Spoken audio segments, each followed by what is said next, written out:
नमस्कार. श्री स्वामी समर्थ. आज आहे कार्तिक शुद्ध अष्टमी, श्री शंकर महाराजांचा प्रकट दिन. या शुभ दिनी शंकर महाराजांच्या अवताराची कथा आपण पाहणार आहोत. नाशिक जिल्ह्यामधील सटाणा तालुक्यातील अंतापूर नावाचं छोटंसं खेडेगाव. या अंतापूरमध्ये चिमणाजी आणि त्यांची पत्नी पार्वती हे निष्ठावंत शिवभक्त राहत होते. दोघेही नित्य 1,00,000 ओम नमः शिवाय जप करत असत. सगळी सुख होती घरी, पण पोटी संतान नव्हतं. आपण एवढे शिवभक्त, पण मग शिवजी का बरं आपली ही इच्छा पूर्ण करत नाही, असं मात्र दोघांच्याही मनामध्ये कधीही आलं नाही बरं. यालाच म्हणतात निष्ठावंत भक्त.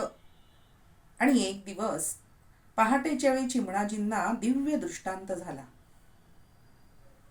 दिव्य असे तेजपुंज तपस्वी स्वप्नामध्ये येत त्यांना म्हणाले, उठ, अरे शेजारीच दावल मलिक पीर आहे, तिथे जा. आणि तिथे झाडीखाली वाघ दिसतील. त्या वाघांच्या घोळक्यामध्ये निजलेलं बालक तुला दिसेल. न घाबरता ते उचल आणि घरी आण, सांभाळ त्याला. झालेल्या दृष्टांतानुसार उभयता उठले, स्नान केलं, पूजा केली आणि ओम नमः शिवाय जप करत करतच झप झप झप झप त्या दृष्टांत स्थळी येऊन पोहोचले. बाळाचं रडणं ऐकू आलं. बघितलं तर एक वाघीण बाळावरती उभं राहून दूध पाजत होती आणि भोवताली भरपूर वाघ बसलेले होते.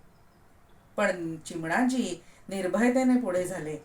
बाळाला उचलून छातीशी धरलं. अहो, एक बिल्वपत्र बघता बघता बाळाच्या अंगावर पडलं. जणू शंकरांचा आशीर्वादच मिळाला बाळाला बरं. वाघ बघत राहिले, बिल्ववृक्ष आनंदाने नाचत राहिला आणि चिमणाजी आणि पार्वतीबाई ब्रह्मानंदी चालत चालत बाळाला घेऊन घरी आले. तो दिवस होता आजचाच, कार्तिक शुद्ध अष्टमीचा, आवळी अष्टमीचा, सोमवारचा दिवस होता तो. अहो, ज्या शंकरांच्या कृपेमुळे पुत्र लाभ झाला, त्यांचंच नाव पुत्राला द्यायचं असा उभयतांचा मानस झाला बरं. आणि मग काय हो, उत्तम मुहूर्त पाहून बारशाचा दिवस निश्चित केला. शंकर नाव ठेवलं, जे सर्वांच्याच मनामध्ये होतं. काय भाग्य म्हणावं सर्वांचं हो, की ज्यांनी जग निर्मिलं त्यांचंच बारसं हे जेवले. जग ज्यांनी निर्मिले तयांचेची बारसे जेवियले. अहो भाग्य तयांचे, शंकर नामची पसंत हो पडले.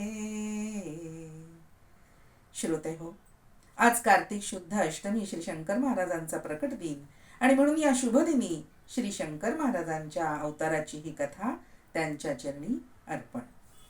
हरिओम तत्सत.